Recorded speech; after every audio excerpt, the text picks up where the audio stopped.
It's 2022. Are you thinking about traveling internationally this year? We traveled to Europe 4 separate times last year. We're going to Venice. Holy cats, did we learn a lot about traveling during COVID. Most things went well, but some things didn't. It's not going well with United. We might be here another day. Looks like we're on Burano for a lot longer than we expected to be. Generally speaking though, now is a fantastic time to travel. There aren't as many tourists and prices are still pretty soft. But there is a lot to consider when you are planning travel during COVID. So we've put together 7 things to think about if you want to visit Europe this coming year. Let's get started. Tip number 1, research the country's restrictions and requirements before booking travel. If the country isn't letting tourists in today, they might not be in a month either. The U.S. Embassy websites are a great starting point for U.S. citizens. Many countries won't let you in unless you're fully vaccinated within a period of time, like the last 6 months, for example. Do they have a mask mandate, and are you comfortable abiding by that? Know these answers before you book travel, so you have a general idea of what things are like today, but also know that they could change before you travel.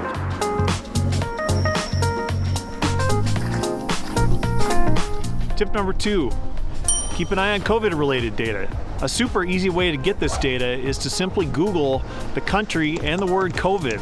For example, Portugal and COVID, specifically the positive case rates and hospitalization rates. Why?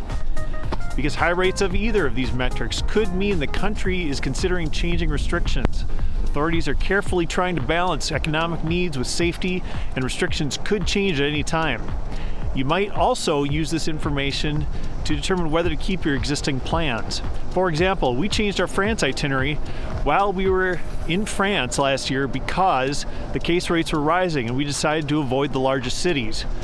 This is probably the most that you'll see of Leon.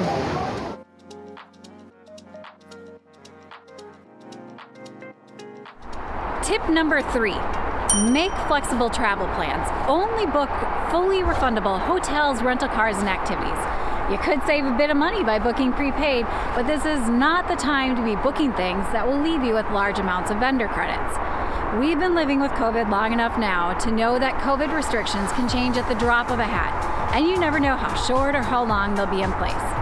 We've canceled a few trips in the past 2 years, and by a few, I mean so many trips.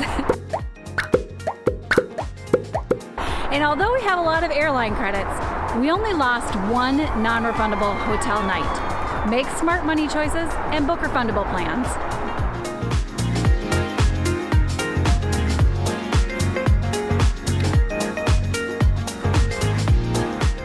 Tip number 4, be selective with your airplane tickets. Now this tip sort of has 2 parts. First, don't book basic economy tickets unless travel is imminent. And by imminent, we mean you're traveling in the next 2 weeks or so. Most basic economy tickets are non-refundable, not even in the form of a credit. Also, when booking your airline tickets, make sure you understand their credit policy. Some airlines only give you 1 year to use a credit from the date of booking. Delta actually just extended their credit time frame to give everyone until the end of 2023 to book new travel using those credits. And don't forget that whomever you book with is who you're going to have the credit with. So if you book with United, your credit will be with United. If you book with TAP Air Portugal, your credit will be with TAP Air Portugal. Which are you most likely to be able to use a credit with before it expires? Booking international travel during COVID means considering a lot more than just price. We've been recording this in the middle of January in Minnesota, which yes, is our winter time. If you know just how cold that is, do us a favor and hit the subscribe button below. It's so cold, your nose hairs freeze.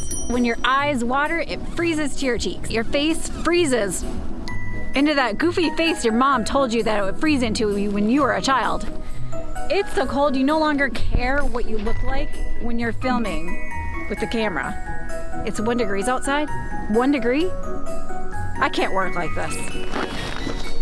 Tip number 5, decide ahead of time whether you're comfortable eating indoors. We prefer to minimize indoor restaurant time. We'll always choose outdoors, and if our only option is to eat indoors and it's crowded, we'll just do takeout instead.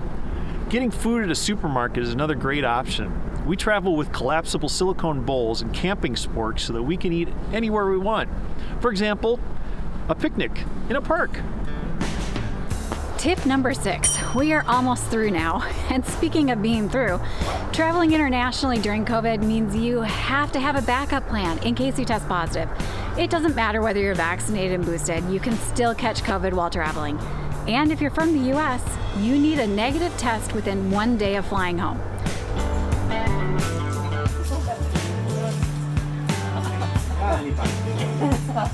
I'm negative. So if you test positive, you'll need to work with local doctors to get a certificate of recovery, or you could just wait until you're able to test negative before flying home. But either way, that can throw a wrench into your plans because now you're gone longer than you planned. So before you travel, consider what your backup plans are for important things like childcare or pet care. Consider taking a laptop with you if your job can be done remotely. Leave a key to your place with a neighbor or a friend if you have things inside your home that need to be tended to, like plants, if you're gone longer than you planned. But most importantly, we recommend traveling with 2 extra weeks of important medication like prescriptions so you don't run out if you have to quarantine. Tip number 7. Now this is our final tip, and I'm pretty sure we saved the most important one for last, and I don't think I can overstate this. Things will go wrong during travel right now. And honestly, that goes for domestic and international travel. If you choose to travel during COVID, not only do you have extra steps you need to take, but be sure to pack extra patience, like an entire suitcase of it, for when things don't go as planned. Places everywhere are short-staffed, especially with COVID surges.